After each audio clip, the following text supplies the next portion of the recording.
JNU के सारे students को बहुत बहुत शुक्रिया कि उसने दोबारा इस कैंपस में हम लोगों पे आईसा डीएसएफ के यूनाइटेड लेफ्ट पैनल पे एक भरोसा जताया। सारे स्टूडेंट्स को बहुत बहुत शुक्रिया, उनको बहुत बहुत इस्तकबाल, क्रांतिकारी इस्तकबाल। आज के सबसे पहले मैं शुरू करने से पहले ये बात बता देना चाहता हूँ कि जिस वक्त हम लोग का ये चुनाव चल रहा था उस वक्त कश्मीर के पहलगाम में एक बहुत ही आतंकी हमला होता है जिसमें कई लोगों की जान जाती है और ये बहुत ही निंदनीय घटना है। यहाँ से कंडेम करते हैं हम इस बात को। और लगातार हम लोगों ने जब जेएनयू का प्रेसिडेंशियल डिबेट भी हो रहा था उस वक्त भी इलेक्शन कमेटी 2 मिनट का मौन रखा और इस घटना का निंदा किया और हर एक लोग जो उस डिबेट में बोलने आए उन्होंने भी इस बात की निंदा की। इसके साथ साथ 2 चीज़ें और कहने की ज़रूरत है। पहली ये कि जिस तरीके से कश्मीर के लोग अपने घरों से निकले, सड़कों पर आए और तमाम लोग जो इस घटना में जिनको मारा गया उनके साथ कंधे से कंधे मिलाकर खड़े रहे। सबसे पहले उनके इस जज्बे को हम यहाँ से सलाम करते हैं, उनको सैल्यूट करते हैं इस नए इलेक्टेड जेएनयू इश्यू से। इसके साथ साथ हम ये चीज़ देख रहे हैं कि आज सरकार जिसको इस बात की जिम्मेदारी लेनी चाहिए कि ये सिक्योरिटी फेल्योर है उनका, कि जो भी घटना कश्मीर में घटा है,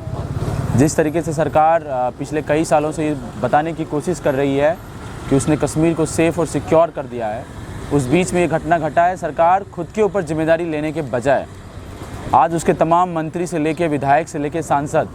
उनके जितने भी ट्विटर हैंडल्स हैं वहाँ पे एक एंटी मुस्लिम प्रोपेगेंडा फैलाने की लगातार कोशिश हो रही है। देश में सांप्रदायिक माहौल को ख़राब करने की कोशिश चल रही है। और उसके मंत्री पीयूष गोयल जिस प्रकार के बयान दे रहे हैं, आज हम देख रहे हैं कि जामिया एक बगल की यूनिवर्सिटी है यहाँ से 10-15 किलोमीटर दूर, वहाँ पे कश्मीरी मुसलमान जो स्टूडेंट महिला थी उसको उस तरीके से वहाँ पे बुली किया गया। ये समझने की ज़रूरत है कि सरकार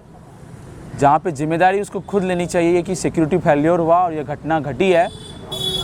एक दौर था जहाँ पे इस प्रकार की घटनाएं घटने पे गृह मंत्री, रक्षा मंत्री इस्तीफ़ा दिया करते थे और आज का दौर है कि सरकार उस तमाम घटनाओं को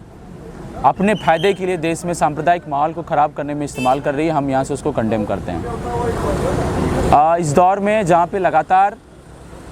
जेएनयू का फंड काटा जा रहा है, जेएनयू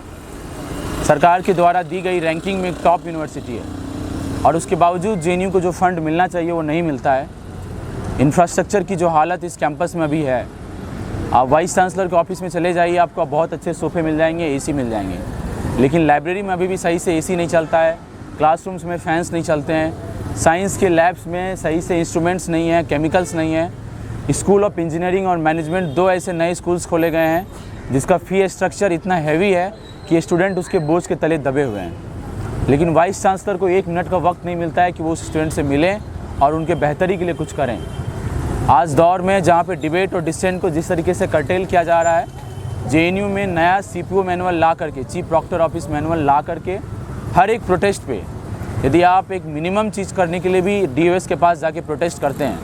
एक ऑलरेडी एडमिन ब्लॉक में आपने 100 मीटर का घेरा बनाया कि आप वहाँ प्रोटेस्ट नहीं कर सकते हैं और उसके बाद एक स्पेस बचता है डीन ऑफ स्टूडेंट्स का ऑफिस,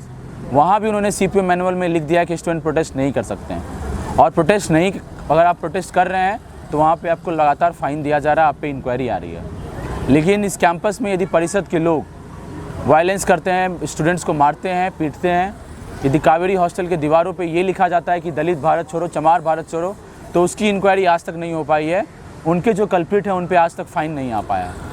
तो ये जो सिस्टमेटिक अटैक जेएनयू पे लगातार चल रहा है, इस कैंपस के स्टूडेंट्स यूनियन ने हमेशा इस बात का मैंडेट दिया है कि इस कैंपस में उस सिस्टमेटिक अटैक के ख़िलाफ़ लड़ाई लड़ा है और इस बार के चुनाव में भी आईसा डीएसएफ के यूनाइटेड लेफ्ट पैनल को कैंपस ने जिताया है, इसी भरोसे के साथ कि इस जेएनयू को बेहतर बनाने की जो लगातार एक उम्मीद इस कैंपस के स्टूडेंट्स ने, इस कैंपस के यूनियन ने लड़ा है, उस उम्मीद को इस कैंपस के स्टूडेंट्स ने हमें जिता करके ज़िंदा रखा है। आप लेफ्ट कम्युनिटी की बात कर रहे हैं, दूसरे संगठन के लोग अब ये कह रहे हैं